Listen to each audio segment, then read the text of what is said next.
2 song చూసారా? చూసానండి. ఎలా అనిపించింది? సూపర్గా అనిపించింది.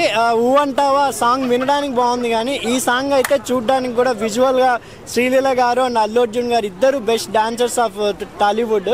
వీరిద్దరి మధ్య చూడాలి, ఇంకా ఫుల్ వీడియో చూడాలి, ఎప్పుడెప్పుడు సినిమా చూడాలి అనిపిస్తుంది.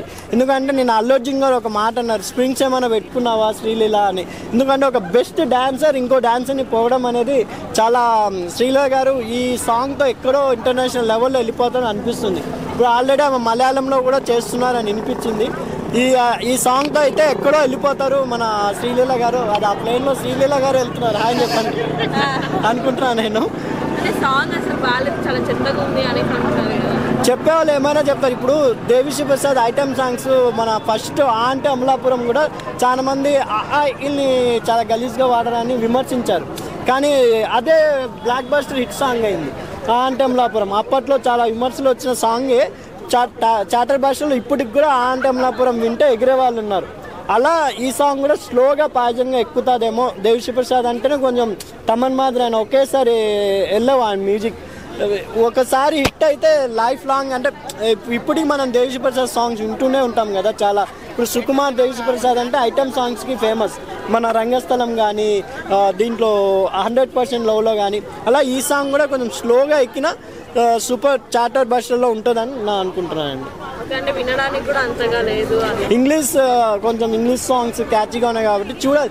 వాళ్ళు మొత్తం బాలీవుడ్ కోసమే సినిమా తీసినట్టు అనిపిస్తుంది. ఎందుకంటే పాట్నాలో రిలీజ్ చేశారు. ఇప్పుడు ఈ సాంగ్ కూడా హిందీ వాళ్ళకి నచ్చేలాగానే ఉంది. హిందీ ఐటమ్ సాంగ్స్ ఉంటాయి కదా, క్లబ్ సాంగ్స్, అలాగే ఉంది ఈ సాంగ్. హిందీ వాళ్ళకి కంపల్సరీ నచ్చుతుంది, అటు సైడ్ బ్లాక్ బస్టర్ అవుతుందేమో అనిపిస్తుంది.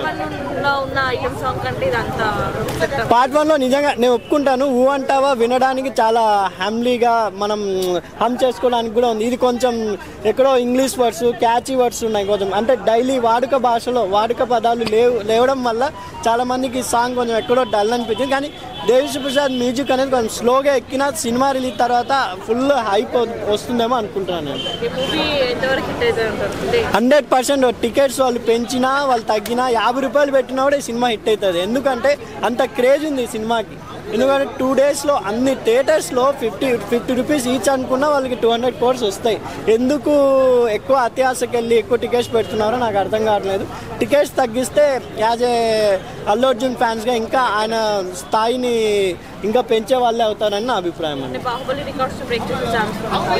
బాహుబలి ఆఫ్టర్ బాహుబలి బిఫోర్ బాహుబలి అన్నట్టు ఇప్పుడు పుష్ప 2 దగ్గరలో వెళ్తుందేమో అనుకుంటున్నాను. ఎందుకంటే పుష్ప 2 మన తెలుగు రాష్ట్రాల్లోనే ఇంకా ఎక్కడో చాలామంది నెగిటివ్ వల్ల ఇంకా క్రేజ్ రాలేదో అనిపిస్తుంది. ఎక్కువ మలయాళం, కన్నడ ఇండస్ట్రీ, అటు సైడు హిందీ ఇండస్ట్రీనే ఎక్కువ ఫోకస్ చేసినట్టున్నారు వాళ్ళు. ఎందుకంటే జరిగిన 2 ఈవెంట్లు, ఒకటి చెన్నై, ఒకటి పాట్నాలో జరిగింది. మన తెలుగు రాష్ట్రాల్లో కూడా పెడితే ఎక్కడో పుష్ప 2 మీద కొంచెం హైప్ వస్తుందేమో నా అభిప్రాయం అండి.